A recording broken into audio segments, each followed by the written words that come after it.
We all agree changes need to be made. Quarterback, play calling, red zone off.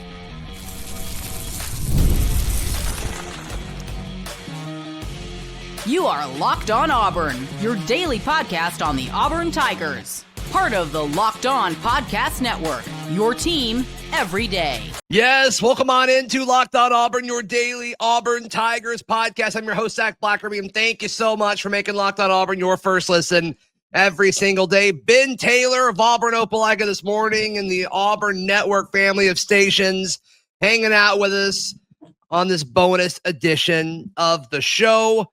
Ben, Auburn's a huge favorite on Saturday. I don't disagree with it, but given a lot of points in Vegas for a team that doesn't score too often, we'll touch on that in a moment. But we all agree changes are needed for this Auburn offense. And it's not just one thing, but one thing could change other things for Hugh Freeze. I know Hugh Freeze answered a question on Monday about how the offense doesn't change if Ashton is in for Jackson.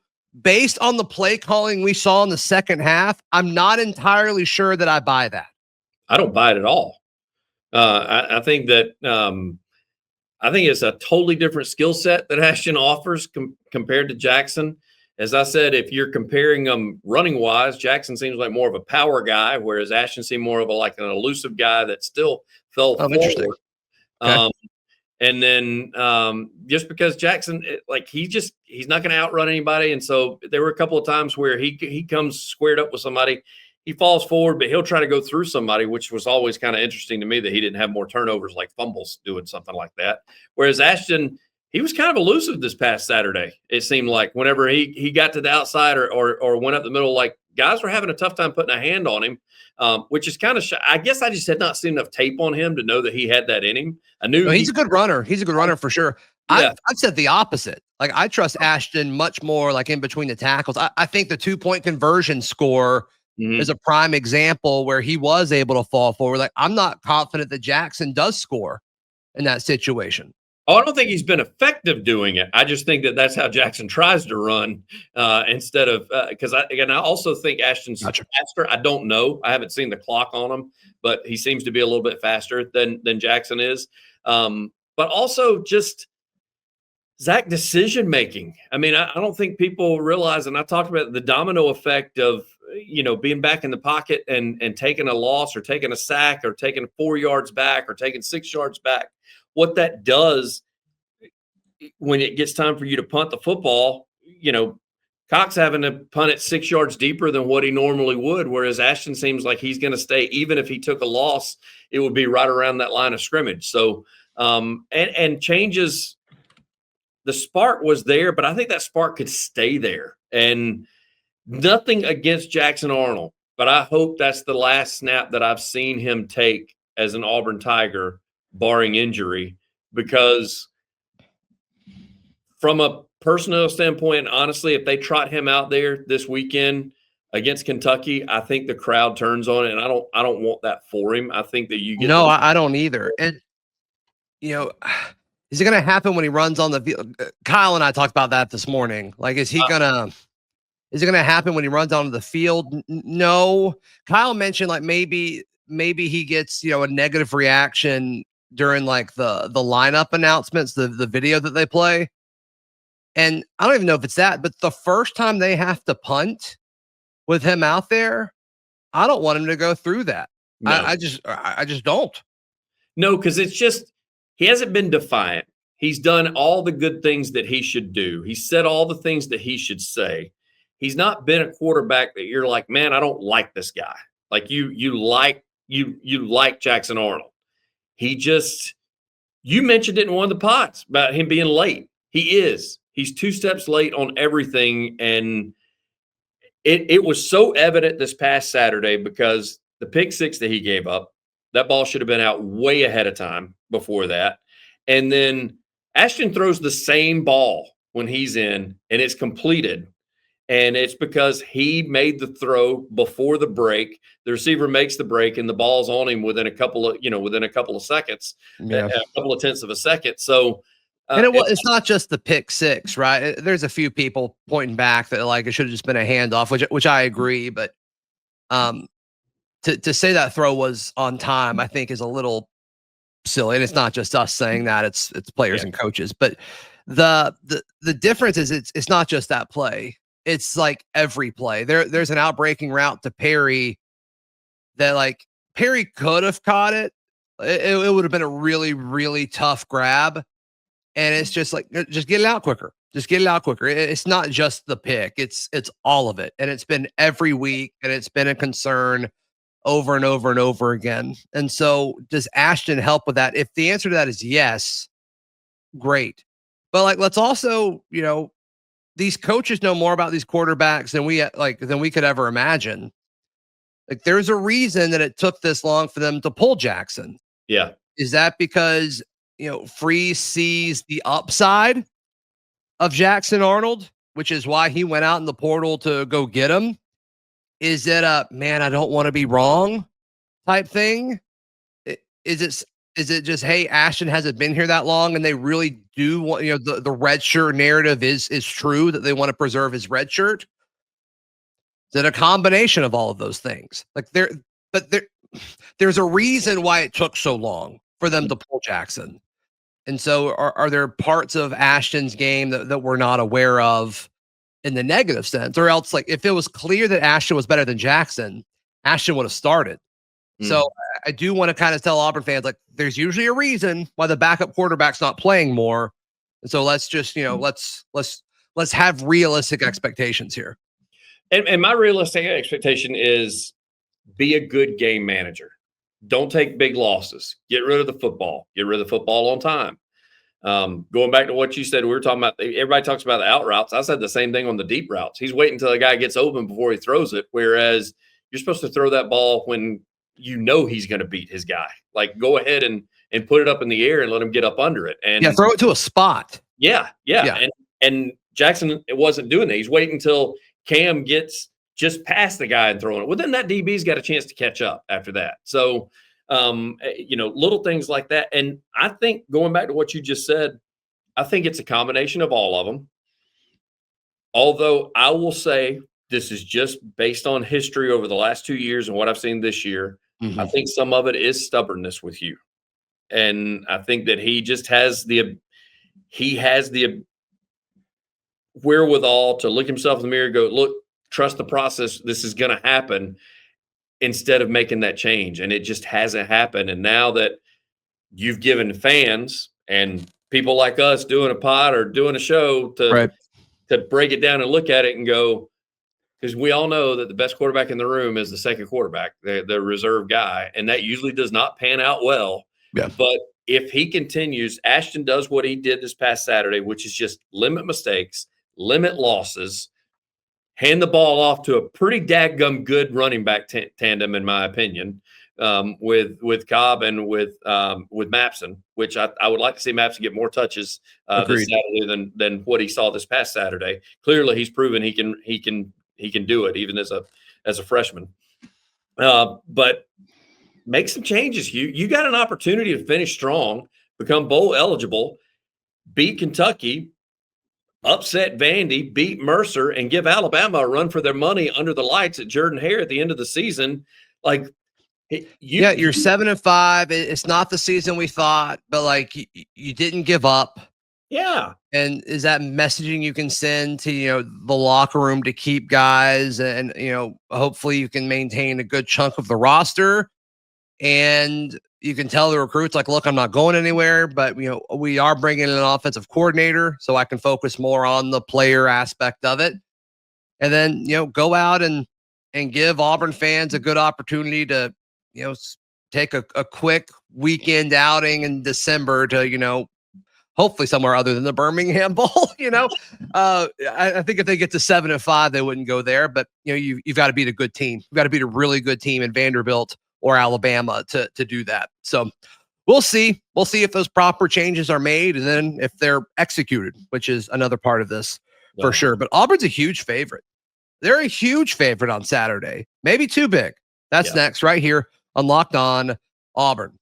Today's show brought to you by our friends at FanDuel. FanDuel's America's #1 sports book. We're going to talk more about it in a second, but Auburn, a 10.5-point favorite against Kentucky.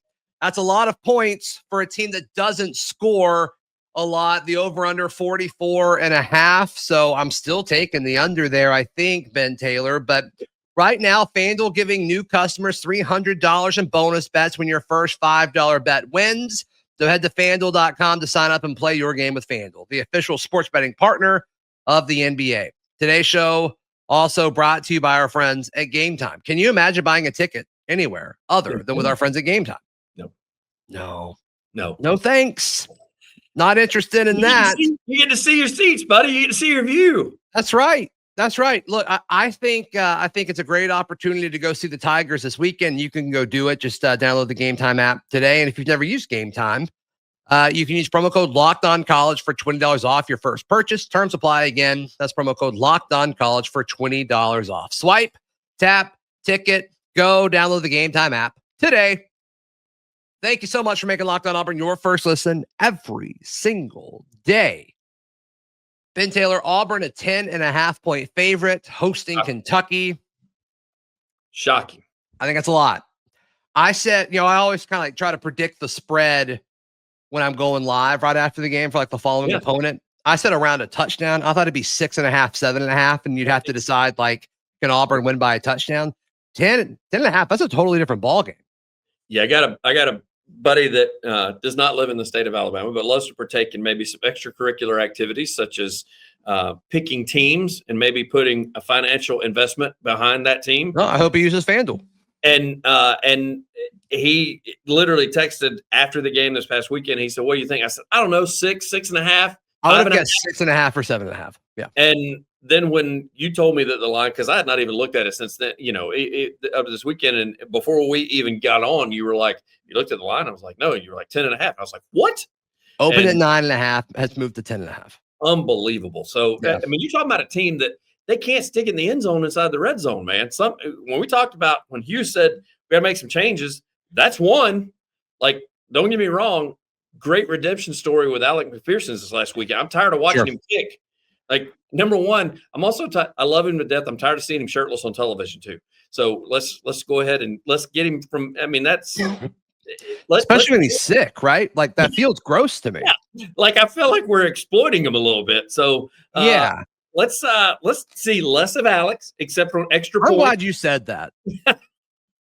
I mean, it's the game starts. It's like, have you seen the story on the kicker? I'm like, yeah. Alex is sick. Here's him really skinny, shirtless. Yeah, and here's him at 110 pounds with no shirt on. I'm like, what are we doing? Like, please stop doing that.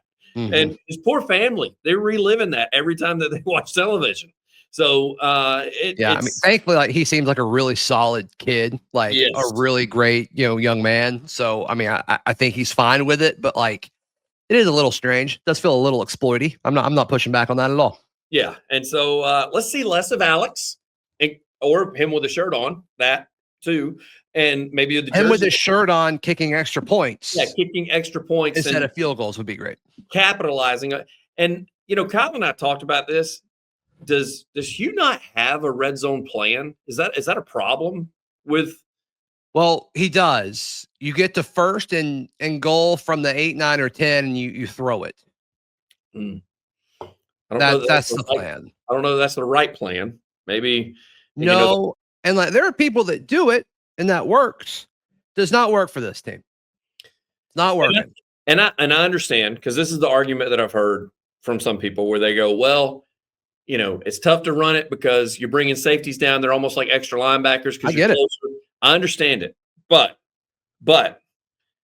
I still trust Cobb to grab 3 to 4 yards, even with a stacked box behind this line, than I do a 50-50 ball to the corner of the end zone or a scramble / rollout, bunch of crossing patterns. Yeah, especially when you have a quarterback who's afraid to throw it where the receiver is going to have a contested catch. Like, he just doesn't want to do that. Or throw it on time. Yeah. Like, I mean, you could even. Yeah, I mean, you talk about throwing it to a spot, then you just go and get it. And like, you've got the perfect guys to go and do that. But the other thing is, like, there's some questions about Cam Coleman as far as his health. The fact that they put him back in last week makes me feel better about it. But then way better. You made the comment about, like, well, he was bad He was worse yesterday, but better today. I don't know. That's a little interesting. He probably had some swelling issues because anytime you get done and has a chance to. So I'm sure. Yeah, all that adrenaline gets out. It probably hurt pretty bad. Yeah. So that's probably, but yeah, as far as the line is concerned, they're going to have some major changes for them to win by 10. Either that or Kentucky. We're getting to the point in the season where Kentucky's kind of shut it down. Kentucky's really they're awful, and I'm not saying Auburn is great by any stretch of the imagination. I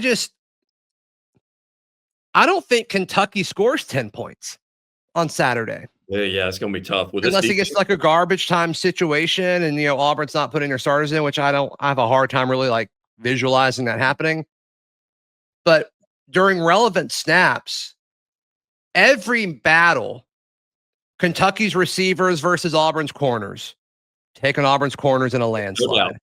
Auburn's D-line versus Kentucky's O-line. I'm taking Auburn's D-line in a landslide. Kentucky running backs versus Auburn linebackers. I'm taking Auburn linebackers over almost anything. Yep. Safeties versus tight ends. I'm taking Auburn safeties. Like all of it. There's not one thing on offense for Kentucky where you're like, that's who they got to use. There's not one. But you want me to enter the but here? The but is pause. But Auburn just scored over 20 for the first time in SEC play this past week. They scored over 30. I know. Like that was. And we only scored one offensive touchdown, which is wild to me. And maybe that's what it takes to get that 10. But right now, if gun to my head right now, if you said, "Hey, do you like the point?" No, I like Kentucky and I like the under, based on history.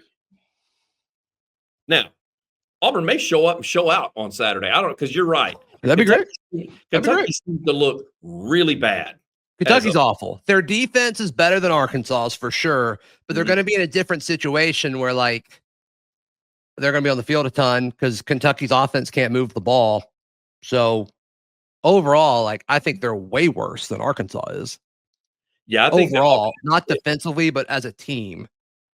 It comes down to if Hugh's willing to not just establish the run, but stay with the run, they could really pound Kentucky's defense at the end, because you're right, they're going to be on the field quite a bit. And Cobb and Mapson should have a glorious day, especially moving into the second half, just because those guys will be. And at what point, Zach, too, does a team like Kentucky everybody keeps talking about Auburn players quitting on Hugh at some point in time. I think Kentucky's kind of checked out. Like their players, they're kind of. Yeah, nobody's expecting Stoops to stick around. No. It sounds like he's been linked to the Virginia Tech job for some reason. I don't know the full story there, but yeah, like what's going on? I mean, you knew they were in trouble when they went out and got Zach Calzada. Like you knew that was an issue. Yeah. So who has been to 6 different teams in 4 years, it seems like. Yeah. I know that's not right, but that's just what it seems like. It's a lot. It's not as many as CJ Finley, though. No, he's still playing probably somewhere. I think he is. I think he's on the roster somewhere. That's absolutely baffling. No, I hope he's getting paid. Good for him. Good for him. Please stick with the run. Let those guys let them have. And when you get to the red zone, like once you get to the red zone, keep doing what got you there. Yeah, for sure. Behind this line, it can be successful. Ben Taylor, how can people check out everything you've got going on? AUnetwork.com is the best place, and then click on the WANI logo or download the Radio Alabama app. We do sports every morning after 7. Please like the video. Please subscribe. We'll see you next time. This has been Locked on Auburn.